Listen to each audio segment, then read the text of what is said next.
영상을 시청하시다가 제가 사용하는 지표나 눈여겨보고 있는 종목의 공유를 원하신다면 무료로 제공해 드리오니 이 번호로 문자 하나 남겨주시기 바랍니다. 감사합니다.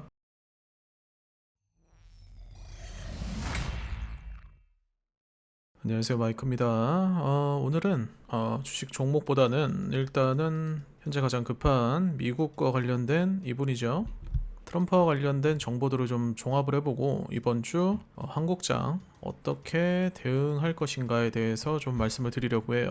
일단은 첫 번째죠. 첫 번째 같은 경우에는 우크라 종전 관련인데요. 지금 보시면 곧 트럼프와 그리고 푸틴이 전화 통화를 할 것으로 보여요. 전화 통화를 할 것으로 보이고, 다들 아시겠지만 미국과 우크라이나는 협의가 끝났습니다. 협의가 끝났고 이제 남은 건 미국과 러시아의 협의인데, 이 협의가 어떻게 이어질지가 일단은 국내 테마주 중에 뭐 재건이나 기타 우크라 관련 뭐 곡물이나 이쪽 섹터들이 어떻게 뭐 상승을 할지 하락을 할지를 결정할 그런 키포인트가 될 것 같고요. 일단 현재 미국 측이죠. 미국 측 특사가 푸틴의 러시아를 방문했는데, 이 특사 같은 경우에는 트럼프의 절친 부동산 재벌이가 있습니다. 부동산 재벌이 특사로 가 있고, 제가 이전 영상에서도 설명을 한번 드렸었어요. 지금 특사가 어떤 식으로 가 있느냐, 우크라이나에는 군사 전문가 육군의 중장 출신, 그리고 러시아에는 트럼프의 절친 부동산 전문가가 지금 파견이 되어 있습니다. 일단은 원래 이분 우크라이나로 간 특사가 원래 우크라이나와 러시아를 둘 다 담당을 했었어요. 그러다가 러시아 측에서 너무 좀 친 우크라이나 성향이 있다라고 좀 반감을 표시를 해서 결국에 트럼프의 절친 부동산 전문가가 현재 러시아의 특사로 파견이 되어 있고요. 여기서 제가 한 가지 유추해드린 거 있죠. 부동산 전문가가 왜 갔을까? 결국 러시아가 영토를 원하고 있지 않나라고 제가 생각을 하고 있다고 여러분께 말씀을 드렸었습니다. 꼭 뭐 부동산이라고 해서 영토를 떠올린 건 아니고요. 일단은 푸틴이 전쟁을 시작한 이유가 영토입니다. 결과적으로 영토 때문에 시작된 전쟁이죠. 지금 지도를 잠깐 보여드리자면 지금 이게 러시아와 우크라이나가 포함된 세계 지도입니다. 이전에도 여러 번 등장을 했었죠. 보시면 여기가 크림반도예요. 크림반도가 이미 러시아로 들어가 있죠. 몇 년 됐어요. 크림반도가 러시아로 소속된 지는. 이거를 지금 미국이 인정을 하겠다라는 얘기가 나오고 있습니다. 그래서 일단 첫 번째로 1차적으로 확보한 영토가 크림반도가 되겠고요. 그 이후에는 아마 우크라이나와 러시아의 국경을 맞대고 있는 이 지역들이 지금 상당히 치열하거든요. 이 지역에서 전투가. 이 정도를 아마 러시아에서 가져가지 않을까 싶어요. 이 정도 영토를 가져가지 않을까 싶고, 일단 이유를 설명을 드리자면 이런 나라들, 현재 폴란드와 우크라이나를 국경을 맞대고 있는 나라들, 여기까지는 친러 성향입니다. 러시아를 지지하는 친러 성향이기 때문에 국경을 좀 그려보자면 이런 식으로 우크라이나와 러시아가 맞대고 있는 이 국경 지역 정도는 양보를 하지 않을까라는 생각이 들고 있어요. 왜냐면 러시아 입장에서는 이미 뭐 제 기준으로는, 제 관점에서 봤을 때는 좀 러시아가 좀 우세한 전쟁이 아닌가. 전황 상황 자체가 우크라이나 같은 경우에는 뭐 세계적인 지원이 좀 끊기고 있는 추세고, 실질적으로 피해도 엄청나고요. 물론 러시아가 피해가 없다는 건 아닙니다.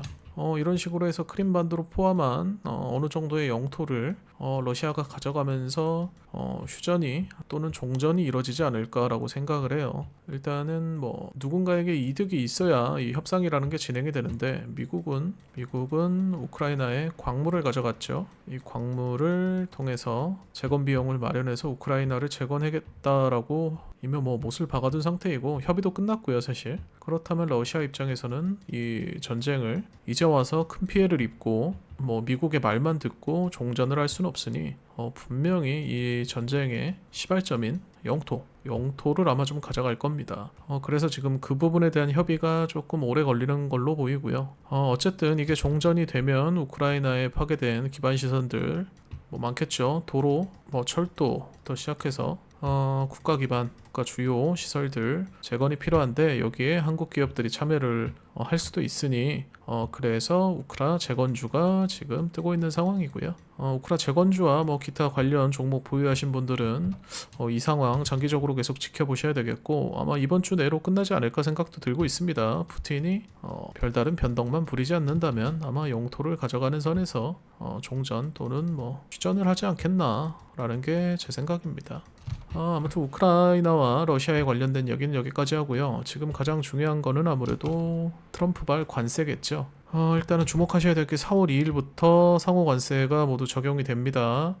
예외가 없다 그래요. 우리나라 같은 경우에는 이 부분 철강과 알루미늄 관세에 좀 집중을 해야 될 것 같고 여기다가 뭐 더하자면 뭐 자동차 정도가 있겠죠. 자동차 정도를 더하면 될 것 같고 일단은 아실 분들은 아시겠지만 캐나다랑 미국이 현재 관세를 가지고 말들이 많습니다. 일단은 총리가 새로 취임을 했고 어떤 형태로든 미국의 일부가 되지 않을 것이라는 발언을 해요. 이 발언이 왜 나오는 거냐? 최근 이런 말이 좀 들리고 있어요. 미국이 캐나다를 흡수하고 싶어 한다. 그러니까 캐나다라는 나라를 미국 안으로 가져오고 싶어 한다라는 말들이 실제로 있었습니다. 그거를 겨냥한 말 같고 일단은 미국과 캐나다가 현재 뭐 관세 전쟁이라고 말해도 그런 말을 방불케 할 정도로 기싸움을 펼치고 있는데 일단은 첫 번째는 미국의 승이었습니다. 캐나다가 니들 전력 공급 제한한다 라고 먼저 카드를 던졌으나 이게 무마됐고 그래서 캐나다가 일단 뭐 사과를 하고 거기서 무마를 됐었는데 이번에 총리가 새로 취임을 해서 그런지 캐나다가 다른 카드 하나를 더 던집니다. 로키드 마틴에서 군수 장비를 구매하지 않겠다라는 카드를 던져놨고 이후의 상황이 어떻게 될지도 한번 지켜보는 게 좋을 것 같아요. 일단은 이 캐나다의 사례를 토대로 추후 한국 관세도 어떤 방향으로 흘러갈지를 좀 예측해 볼 수 있지 않을까 싶고요. 그래서 캐나다와 미국의 이 관세 전쟁 한번 꼭 지켜보셨으면 좋겠고 일단은 이 자동차 관세 관련해서 이 자동차 관세 같은 경우에는 한국도 분명히 영향이 있고 그 이유를 말씀드리자면 일단은 현대와 기아차 공장이 멕시코에 현재 많이 있습니다. 멕시코 뭐 대충 지도를 그려보자면 이렇게 뭐 만약에 미국이 있고 국경을 맞대고 있는 멕시코가 있으면 이 국경지대에 공업지역이 있습니다. 공업지역이 있고 이 지역에 전 세계적인 자동차 관련 그리고 뭐 기타 공장들이 밀집을 해 있어요. 여기에 현대기아차도 있고 현대기아가 여기서 뭐 어떤 걸 생산하느냐 K3 뭐 소형 자동차 이런 것들 많이 생산하고요. 이 차들은 실제로 멕시코 내에서도 수요가 있습니다. 그래서 현지 공장에서 생산을 하는 거고 이 생산된 차들을 국경을 통해서 미국으로 보내겠죠. 미국으로 보내는데 여기에 관세를 부과하겠다는 겁니다. 왜냐면 여기가 멕시코고 멕시코에서 생산한 차량을 미국으로 보내는 거니까요. 그래서 이거는 뭐 우리나라 자동차 기업들도 분명히 타격이 있고 주가에도 영향을 줄 수 있습니다. 이걸 타파할 방법 같은 경우에는 뭐 트럼프가 노리는 거는 하나밖에 없죠. 저 공장들 멕시코에 있는 공장들을 미국 현지로 이동해라. 뭐 말이 이동이지 미국에서 새로 지으라는 거잖아요. 사실 미국 내에서 공장을 짓고 이렇게 되면 어떤 게 늘어납니까? 고용이 늘어나기 때문에 고용지표 수치가 올라가겠죠. 이것도 아마 트럼프의 노림수가 아닐까. 대부분의 관세가 붙는 부분에는 이런 노림수들이 있는 것 같아요. 기업들을 미국으로 이전시킨다. 미국 내 자국 내로 이전시킨다. 그로 인해서 일단은 세수가 확보가 되고 고용 시장이 안정되겠죠. 이게 트럼프가 노리는 게 아닐까 싶고 일단은 옆나라 일본 같은 경우에는 이 상황에 발맞춰서 일단은 미국 토요타에서 생산한 배터리를 사용하겠다라고 지금 선언을 했어요. 미국 관세 때문에 타국에서 일본으로 수입한 배터리를 사용해서 자동차를 만든 다음 미국에 수출하는 게 아닌 관세 때문에 미국 현지에서 제작한 배터리를 사용해서 차량을 생산하겠다가 일본의 답이고요. 현재 일본이 미국에 건넨 카드고 저런 카드를 건넨 배경에는 일본이 저자세로 나가는 이유가 있죠. 저자세로 나가는 이유가 있는데 일단은 일본이 압박받는 이유 중에 하나가 이거예요. 사실 알래스카거든요. 이제 조만간 미국에서 알래스카 관련된 알래스카 주와 관련된 협의를 위해 파견된 사람들이 일본으로 갑니다. 일본으로 가서 가스관 세일즈를 할 거예요. 어떤 가스관이냐 뭐 다들 아시겠지만 여기도 나와 있네요. 알래스카죠. 알래스카 가스관. 이게 참 전례가 없는 일이긴 한데 한국과 일본은 그냥 가만히 있었는데 트럼프의 미국이죠. 트럼프의 미국이 얘들 우리와 함께 사업할 거예요 라고 연설에서 갑자기 못을 박아버립니다. 그 사업이 바로 여기 나와 있는 알래스카 가스라인 개발공사입니다. 이 알래스카 가스라인 개발공사 제가 여러 번 설명드렸지만 미국의 수건 사업입니다. 하지만 자국 기업들은 이익이 없기 때문에 이미 포기를 한 사업이고 이 사업을 어디로 던져버리느냐? 한국과 일본이죠. 한국과 일본. 그런데 뭐 자국에서도 포기한 사업을 한국과 일본이 받을 리가 없잖아요. 그래서 트럼프가 꺼낸 카드가 무엇이냐?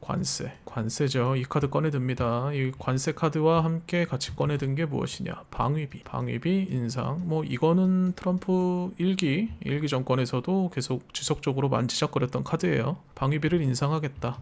그렇기 때문에 지금 울며 겨자 먹기로 이 알래스카 사업 한국과 일본은 받아들일 수밖에 없다 라는 게 지금 국제적인 정서입니다. 그리고 추가적으로 앞부분은 일본의 얘기였고 이제 한국을 압박해오기 시작하죠. 한국을 압박하는 이유가 민간 국가 지정까지 해버리면서 지금 한국을 압박하고 있다. 무엇 때문에? 저 알래스카 사업 때문에 지금 한국을 압박하고 있는 상황이고 뭐 이전에도 물론 민간 국가에 올라갔던 일이 있었어요. 1994년 해제가 됐지만 주로 올라갔던 사유는 정치적인 이유예요. 국내 정세가 조금 혼란스럽다 해서 민간 국가에 올라갔었고 지금 속보들이 계속 나오고 있는데 일단은 이 지정된 사유가 발전소 원자력이었나요? 원자력 설계 관련 문서가 한국으로 유출됐다. 이걸 한국 정부가 사주한 게 아니냐. 그래서 지금 민간 국가에 너희를 올렸다라고 말을 하고 있는데 뭐 정확한 건 아직 확인된 건 없고요. 그래서 일단은 한국 같은 경우에 부랴부랴 우리 정부가 최근 대응이 좀 느려요. 부랴부랴 이제 미국의 민간 국가로까지 찍혔기 때문에 긴급적으로 협상에 돌입합니다. 협상 돌입하면서 결과적으로 우리가 내세울 카드는 트럼프와 같죠. 알래스카. 우리 정부에서 하겠다. 대신 아마 알래스카를 내준다기보단 이걸 가져오고 골칫덩어리인 이 알래스카를 가져오고 관세 부분에서 좀 협의를 하지 않을까 싶어요. 관세를 좀 낮추는 방안이나 뭐 유예하는 방안. 예를 들어 철강 같은 경우에 관세가 지금 쿼터제를 폐지하죠. 이전에는 일정 물량까지는 판매를 해도 관세가 붙지 않았는데 지금은 이걸 폐지하면서 물량엔 제한이 없대. 대신 관세를 부과하는 이런 방식으로 바뀌었는데 이 부분에 대해서 협의를 할 수도 있어요. 일단은 한국 같은 경우에는 수출에 대한 의존도가 높은 국가이기 때문에 관세에 직접적인 타격을 받습니다. 그리고 추가적으로 또 압박 카드가 하나 더 남았는데 자주 찾아오는 손님이죠. FTA 재협상으로 또 압박할 가능성이 있어요. 이래서 뭐 국가가 힘이 필요한 거죠. 국력. 근데 현재 한국의 상황은 이 국력이 약하기 때문에 미국에 비해서요. 약하기 때문에 이러한 압박을 받게 되면 아까 말씀드린 저런 불리한 사업도 떠안을 수밖에 없다. 이 사업 진행비 같은 경우에 부족하면 돈이 없다면 미국에서 대출까지 해준다고 합니다. 보증까지 서주고요. 이 말인즉슨 뭐 무조건 하라는 거죠. 뭐 어차피 이 국가 간의 채무기 때문에 미국이 이 돈을 못 받을 가능성은 거의 없다고 봐야 되고 우리나라는 사업에 참여해서 10년 이상 걸리는 저 사업에 이익을 얻기까지 10년 이상 걸리는 사업에 참여해서 그나마 가져올 수 있는 카드는 LNG 뭐 선매수 정도 되겠네요. 저 알래스카에서 생산한 LNG의 일정 양을 뭐 먼저 선 계약해서 가져올 수 있는 뭐 그 정도 이득이 좀 제일 소소하지 않을까 싶습니다. 그리고 아까 앞에 설명드린 내용이죠. 민간 국가로 등록된 이후에 여기 있어요. 원자로 설계 소프트웨어 한국 유출 시도. 그러니까 이 뒤에 한국 정부가 있다라는 주장을 하고 있는 것 같아요. 미국은. 뭐 이건 뭐 외교적인 문제이기 때문에 제가 뭐 자세히 알 수는 없고 아무튼 이렇게 지금 시국이 좋지가 않습니다. 모든 뉴스 기사를 봐도 항상 이분이 등장을 하고 전체적으로 주가가 좋지 않아요. 근데 오늘 예외적으로 미국은 올랐죠. 미국 재무부 장관의 연설에 오늘 그런 말이 있었어요. 지금 주가가 떨어지는 거 우리는 상관 안 한다. 단기간에 주가가 떨어지는 거 왜일까요? 지금까지 계속 설명드렸던 것처럼 저 트럼프 정부의 관세 정책을 자세히 들여다보면 결국에는 미국에 엄청난 이익을 가져다주는 정책이에요. 시간이 조금 걸릴 뿐, 시간이 조금 걸리고 뭐 협상과 협의가 필요할 뿐, 협의가 필요할 뿐인 문제인데 일단은 이거 두 개 모두 뭐 주도권은 미국에 있죠. 초강국이기 때문에 주도권은 미국에 있고 마침 또 대통령이 성공한 사업가고 그리고 아까 말씀드렸다시피 러시아로 파견된 뭐 특사 이런 트럼프의 절친들 역시 대부분 다 재벌입니다. 심지어 미국의 에너지부 장관도 재벌이에요. 석유 재벌입니다. 그러니까 뭐 세계의 가장 초강대국인 미국에서 힘 있는 자들이 지금 기득권들이 모두 트럼프 정부에 들어가 있고 그들이 외치는 말은 뭐 다 같죠. 아메리카 퍼스트, 미국이 먼저다.